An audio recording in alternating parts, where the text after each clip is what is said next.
Hi, welcome back to the Awaken Your Wise Woman podcast. I am Biz Cush, the host, and whether this is your first time listening slash watching or you're a veteran of the podcast and have been with me through the years, welcome. I appreciate you, and I am excited that season 7 is underway or maybe it's season 6. I didn't even know my own podcast. So there you go. I think it's season 6. I'm excited for it to get underway, and I'm excited you're here with me. So we are going to jump into our interview with Tawny Kross, a physical therapist that primarily works with veterans around managing chronic pain. And I think whether you're a veteran or not, the information we share and talk about is important if you're struggling with chronic pain, because that's really, really hard. And so many women do. So many women have chronic pain, and they're either minimized or dismissed as it being all in their head, and makes me insane. So this is an important interview, but before we jump into that, the Circle of Sacred Sensitivity membership is now open for enrollment. So if you're interested in joining in with other highly sensitive women to give and get support, to have resources that support you, to be a part of our monthly meetups regularly, it's there. It's here for you. So head out to my website, elizabethcushcoaching.com. You can just do elizabethcush.com. The membership is right there at the top of the page, and there's a form there for you to fill out to get on the wait list, to register, to be a part of it. So I'd love to have you join us, and I hope you will. And now we're going to talk to Tawny Kross.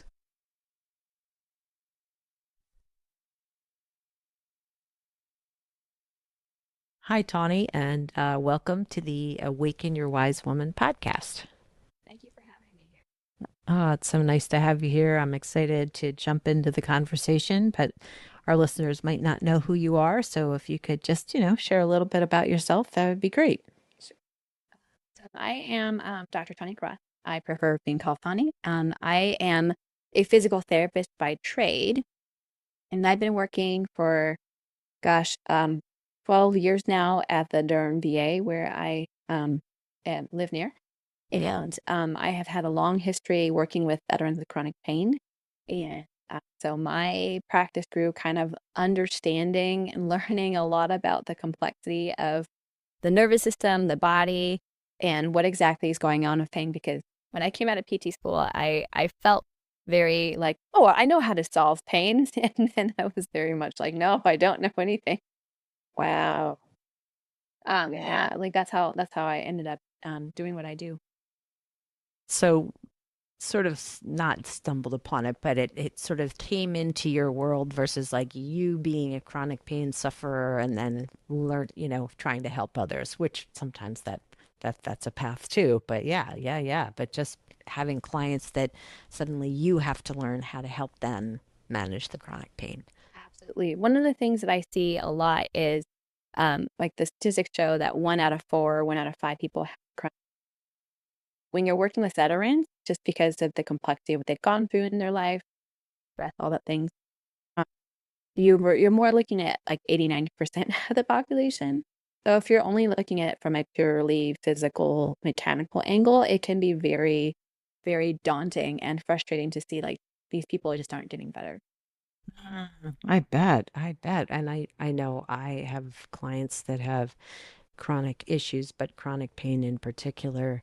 And it can be so, well, debilitating is one word, but just so emotionally draining and upsetting and frustrating and really, really hard. Absolutely. And imagine, especially so, because you work with women who are so sensitive, which actually is part of the predisposition to having chronic pain. Really, is that true? I didn't know that. I mean, I've wondered that because just being more sensitive in general, not to say that it's their fault that they suffer more. But yeah, just that the awareness around the chronic pain feels like might make it feel worse. Absolutely. I want to say actually the research behind it is women for sure a lot more than men. Yeah. And there's also they consider like hormones that are involved as well. But I also see it as a sensitivity factor as well, because if your nervous system is primed to be more reactive to not just your own like emotions, your thoughts, the environment around you, and you're more sensitive to others as well, it's kind of this huge cumulative stacking effect. It's a gift to be able to be affected, and it can also come with almost too much sensitivity when it comes to not like actually being too sensitive. Like your system is just so wired, So primed. reactive. Yeah. Right, right. I was thinking about, just like um as a highly sensitive person myself, like the amount of just as a kid, like the physical sensory overload would be really hard. Like if I had a sweater that was scratchy, like it was almost like I couldn't tolerate it, right? Like it was so disruptive to my, regulation. So just thinking about somebody, a woman who is highly sensitive and having chronic pain just being so, it could be easily overwhelming if that pain just was constant and never going away. I mean, for anybody, but yeah. Particular. Yeah, for sure. And you bring up a really good example because in a very extreme case, that's something called what we say is allodynia in the medical world. Allodynia meaning that if you let's say put on a shirt, your skin reacts to the cotton as if you were like I don't know being stabbed by a knife, right? So like ordinary things become much more loud, much more extreme, and it can be really frustrating because you're just trying to put on a shirt. Right, right. Just trying to get by, just trying to live. Um, so for you, I know you really work towards not just the medical piece. You really want to help your clients, the people you're working with, just manage the chronic pain in a way that's a much more holistic or whatever, using all the tools that we have potentially. Yeah, for sure. Because like truly we are such a little wonderful ecosystem, right? And I think that when we become too one-sided, whether we're looking too much in the physical or too much in the mind or too much in the nutrition or too much whatever, we're actually missing the greater picture of the fact that we're actually this entire whole person. We have whole systems and we have lives that are not usually accounted for or shared with the doctors that we see. Right. So like, if you're someone who goes to the doctor for shoulder pain and the doctor is only focusing the shoulder, meanwhile, they're not asking you about, okay, what's your life like? Like how are things going lately? And those are some factors, even though they don't seem directly related to the shoulder pain, can be actually a factor to consider. Then you're missing a lot of the parts that can be helpful in treatment. Yeah. Well, I was just talking to a couple weeks ago. Um, uh, I don't even know how you pronounce, but how you just, I mean, she she teaches and also practices functional medicine. So I was going to say a functional medicinist, but a functional doctor, functional medicine doctor, whatever. And she was talking about the the three pieces they look at or she looks at, and like the story was really as important as the other pieces because one, we carry the story, right? Whatever we're holding around, whether it's how we got the chronic pain or how we feel about it. Yeah. And my doctors don't only ask you that, right? They're then just do this one thing. Right. And I think it's worthwhile bringing up, especially for your listeners. When you get healthcare, whether it's for pain or for anything else, there are two experts in the room. There's the doctor who's like the specialist of whatever, and there's you. You're the only expert on you and your entire life. And the only person that can actually truly understand and feel what you're feeling. And we want to be able to make sure that you're bringing that expertise to the table. Yeah, yeah, yeah. Well, and do you find, I know, I did a course in mindfulness-based stress reduction, and that, like, the idea that, if we can kind of disengage from the sort of the meaning around the chronic pain, that it can really help uh, manage it and help reduce stress. Do you find that to be true too? I mean, so not like over identifying with it, or I don't know what the right words are. I think those words are I would say that's definitely true. And it is so, so hard because almost none of us go through life with this space of just being in observation. We have judgments, whether they're good judgments or not so good judgments on something. We have very strong emotional things that are tied into what we think and feel. And if it comes to pain, it's usually, very stressful. Um, so what's happening with your nervous system is you're activating your emotional centers when it comes to pain. And um, if you follow like the pathways on what chronic pain looks like what happens to your nervous system over time, the centers that light up are actually the same pathways for emotional pain. So where stress, anxiety, those things can become actually what manifests even as physical pain. Still very real. There's no such thing as fake pain. It's all our real manifested in the body pain. But these pathways become so very, very tied. So when your limbic system, which is part of that emotional center, is very active, and you probably know this, but I'm just explaining for the people. Yeah. No, it's good. Yeah. The more explanation is better. Yeah. When your limbic system is overactive, that fight, flight, freeze area, um, you want to be able to show your system how to find safety. And that comes with tapping into the front part of your brain, the prefrontal cortex.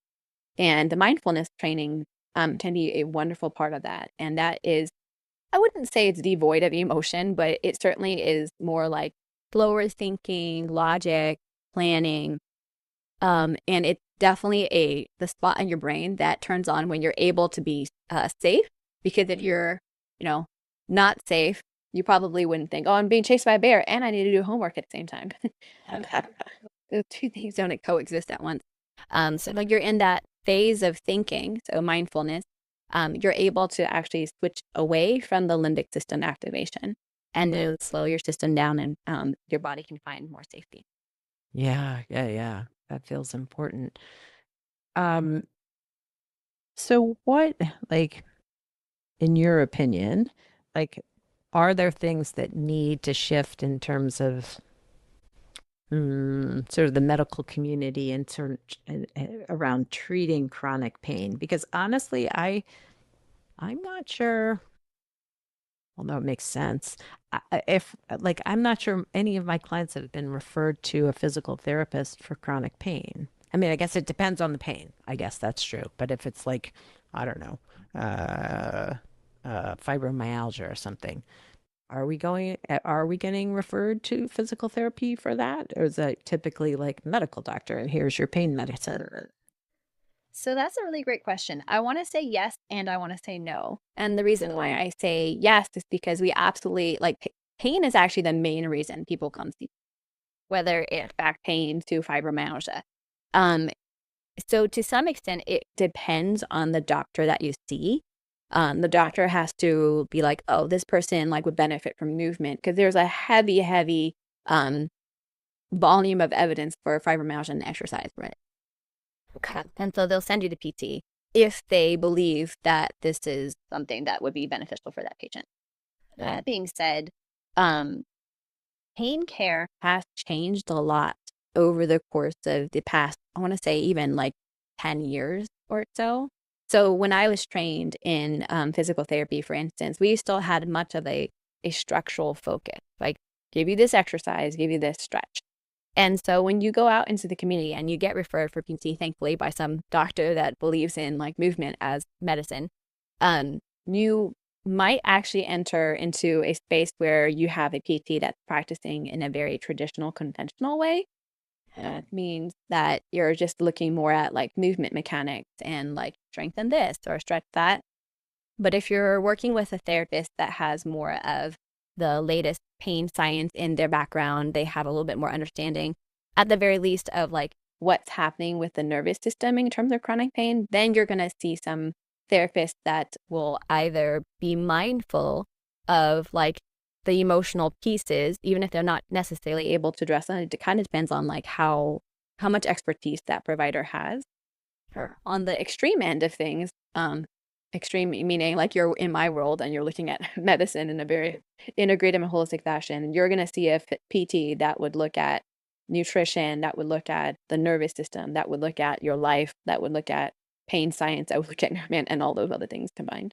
And are there ways to find those, someone like you? Like, are there like, I'm looking for this training to make sure I'm getting the kind of PT I want to get?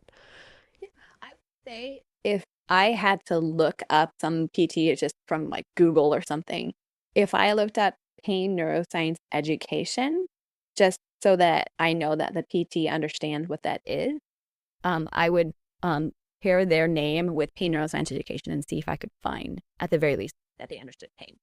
Got it. That makes sense. That makes sense.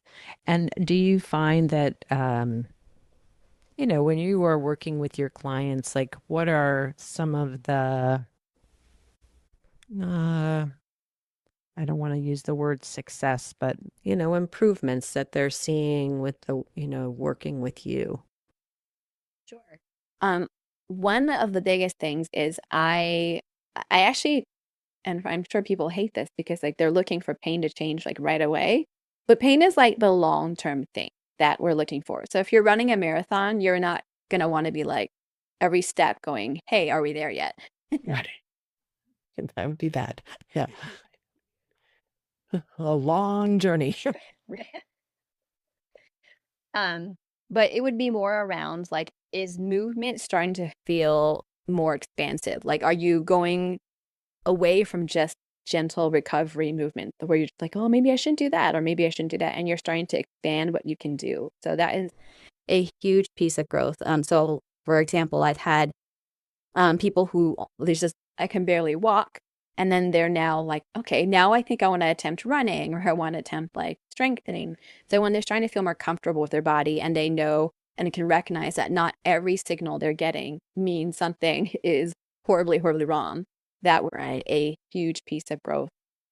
There's also emotional regulation pieces too that I start to see that maybe they're less anxious. And sometimes it's just about pain in the beginning, but that also has some carryover to their lives. They start to notice like I communicate better with my family. Like I'm not so afraid of like sharing with them like what I've been burdened by or so there's oh my gosh, it's always lovely to see like the relationships that change, like the sense of freedom that that person feels to be able to not just physically move more, but feel like they can be more themselves. Um, yeah, there's a lot to estimation that. Oh, yeah. Well, I would think just sort of returning to like being able to trust your body would be a huge, huge step. Yeah, for sure. I mean, you speak about this a lot in your own work. Just as like understanding the body, like what is the body trying to tell you?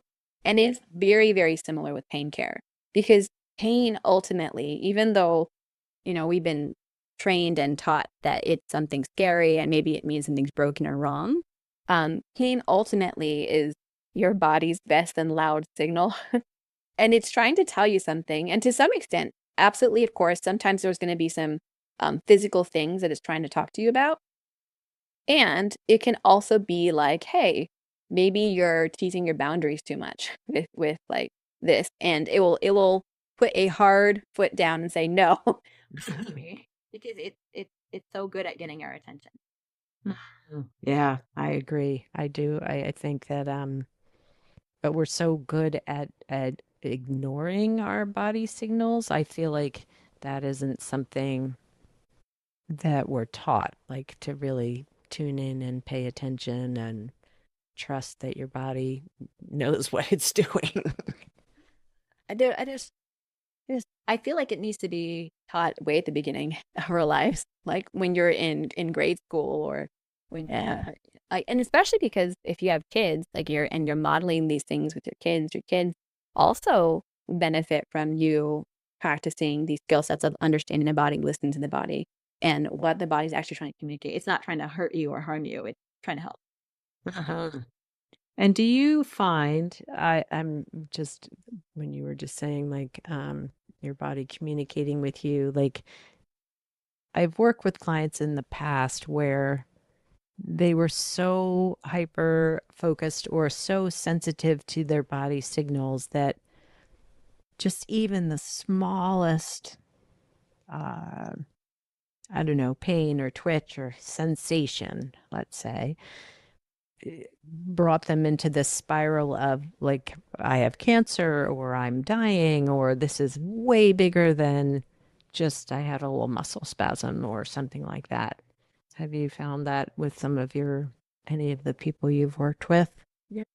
I think it's a good chunk, more so. And it really comes from not being able to understand what your body's communicating in the first place, right? If you've never learned and maybe your body's just saying, hey, whoa, this is like a, a stretch that's pulling the muscle in just this way. Your body's feeling pulling, and then your system goes, wait, is that actually okay? And then it actually amplifies that signal to it be experienced as pain. It does happen a lot. I've actually had um, even one client, I think they were trying to straighten out their knee, just a fraction. And they just started sobbing because it hurt so much. They're like, oh no, something must be wrong. That I was trying to straighten out the knee 5 millimeters, and it's awful. Wow. Wow. Yeah. Well, I feel so much for people in that position because then you would just, I would imagine you would just withdraw and stop trying to move at all because it just felt so scary. And I think that is a common struggle space. And for those people that are in that space, um, the fascinating part, just by starting to work on mindfulness things like body scanning, where you're just scanning the body to be able to better understand, like, oh, what are some of the little things that I'm noticing, like my heart rate or like my breath. And then imagine movement is also something that's super worth exploring. Sometimes I have people start to like have reactions just imagining the movement. And I'm like, okay, this is a good space to start. We don't want to move you just yet because you're so triggered by even imagining movement. I start here. Well, and picking up on that though, like I have found that when I'm learning something new, well, like if I don't run anymore, but when I did, like I would imagine other people running, like what their bodies looked like. And so then trying that for myself to say, like, does this feel comfortable? Do I like this, running at this pace or with doing these things with my arms or whatever? That it helped me, I don't know, better run in a way that was supportive for me, which is funny to think about. Like the imagination process works like that. No, I actually there's so much fun science around this. Like one common thing that people see that I think they really latch onto is when you watch the Olympics and let's say you see an Olympic swimmer with their like headphones on and then they look like they're kind of like, jamming away to something. Most of them are actually trying to imagine that finishing touch. Yeah. Or just to show that the visualization part um correlates with like higher like uh top three finishers. Oh, interesting. Um, the other thing I always like to bring into is like your physical map. When I say physical map, your brain runs through maps of movement. So right now I'm doing this weird circle hand thing with my near my head. The maps that are activating from me doing this movement are the same ones that are activating from just imagining doing that. And which is pretty cool. And then So, the ability actually changes, even if you're just imagining. wow, that's amazing. Yeah, super cool. Yeah. Love science. So cool. Um, so, if you had words of wisdom for any listeners who might be struggling with chronic pain, like what would you offer to them? Yeah. Number one thing I think is important is to just practice, even if you may not believe it today. Just practice thinking, okay, it hurt.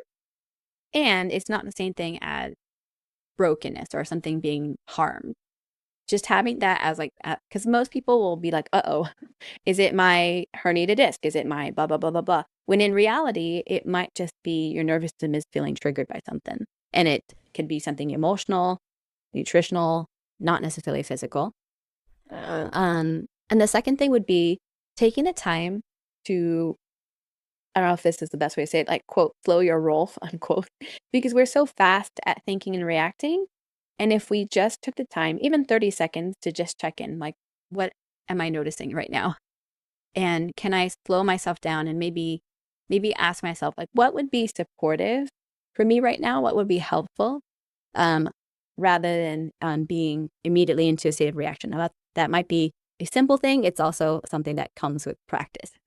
Oh, definitely, definitely, definitely. Yeah, well, it's like practicing sort of more mindful living or whatever, mindful practices, just to be able to integrate that sort of slowing down, the pause, the noticing, to be like instead of that reactive, like go. Yeah, yeah. Um, just maybe as an example that might help is I had this one client that I was working with, and she was talking about. No, interesting enough, we were focusing on food because she was having a lot of sugar cravings. I asked her, I was like, okay, I don't need you to do anything differently. I just want you to pause and assess the situation and then come back to me a couple weeks later and tell me what you noticed. And she's like, okay, I think it's just because I have sugar cravings. All right. And then she came back to me 2 weeks later. She goes, every time I went to the pantry to grab something was after I had a fight with my son. Oh, wow. Yeah. And obviously, like sugar can be something that is calming in some senses. That's why people comfort you. But that's what the pause allows you to do. It allows you to recognize what is threatening my nervous system and what do I actually need to support it. And for her, she actually started addressing her relationship with her son, and that actually helped. Oh, I bet. I bet. I bet. I bet. Yeah. Well, just, yeah, that whole interconnectedness of, yeah, how quickly our brains and our bodies can go to whatever that, yeah, if it's a craving or, uh, uh, uh, uh, I don't know, a negative thought or whatever it is, if we can just kind of be like, all right, what's going on? Yeah. Yeah. Yeah. What's happening inside? Well, and to notice, like, I think often some of my, or, when clients first come to see me, and in my therapy practice, it's usually for anxiety and stress. And it's like, well, can we kind of walk it back? Like you're telling me like you woke up anxious today, but let's, where did we start? Like, what did you wake up that way? And if you did, what were your dreams? Or what happened last night before you went to bed? Like, can we kind of take those steps backwards to see, where it's building? But yeah. They're such important questions because if we can get at least even a snippet of more of the bird's eye view or 24 to 40 hours zooming out rather than being focused on just the body signal, Yeah. it would open up the world for understanding how to actually navigate through. Yeah. Yeah. Because I think too, with like any sort of trauma and like chronic pain to me, can be traumatizing too. You can be so like hyper focused on that pain versus, yeah, that wider view of like, what else is going on? Yeah. I mean, that's the phrase. Let's see if I can broaden my vision. Yeah. Yeah. Well, it's true. Like I tell that to clients, like if they're feeling really stuck, like look around, like see where you are, lift your head up, sit up straight. Even that can help kind of change perspective. Mhm. And yeah, and I think that I guess in a metaphorical Way of looking at things like when we're in fight or flight, we tend to, and you can almost say we have like this tunnel vision. It goes like everything shrinks down. Yeah. If you have the ability to even think about expanding, that helps your nervous system feel safe in some shape or form to be like, oh, okay, like maybe we don't have to, this is not a danger. Right. Exactly. Exactly. Yeah. I love it. Love the way the brain works and how we can help it work better or whatever, more not to our advantage. All right. Well, it was so nice chatting with you, Tawny. If people want to know more about you and find you, how would they do that? I am very active on Instagram, and if you want to direct message me and say Biz Tush, I'd love to know how I got connected with you. Perfect. I'd be happy to send you over any free resources. You can just say something like freebie, and I'll check out what things might be more helpful for you. Awesome. That's fabulous. Well, thank you. Thank you. Thank you. I appreciate your taking the time to come on the podcast. And yeah, thanks so much. Thank you so much for having me. Well, that was another wonderful interview on the books. Tawny Kross was a great resource. I really enjoyed having her on the podcast and enjoyed her insight into chronic pain and really how much more is needed included in treatment for chronic pain to bring in the physical, the emotional, the nutritional, as well as your life story into the healing process, because so often the wounds, whether actual physical wounds or emotional wounds, land in our body and get stored there in a way that is hard to release unless we are really fully exploring and healing all those parts, all the parts of us. But yeah, so it was really enjoyed talking to her about chronic pain and getting her insight into healing and what that means. If you're interested in joining me and other highly sensitive women, I hope you will consider joining the Circle of Sacred Sensitivity membership, where we are there for each other, holding support in this challenging time, this very insensitive world as it feels right now to me. And there will be lots there to support you. There are meditations, there are practices that I lead you through to help you manage your own overwhelm or stress. And there are other women there looking for the support as well. So we are there building community, and it's been really lovely. The meetups have been amazing, and I'm hoping that this space allows us to continue that feeling outside the meetups, although they will continue as well. So I hope you'll join us. I hope you'll consider joining the meetups and the membership. So find more at elizabethcushcoaching.com or just elizabethcush.com. All right. I look forward to connecting with you back here next time on the podcast.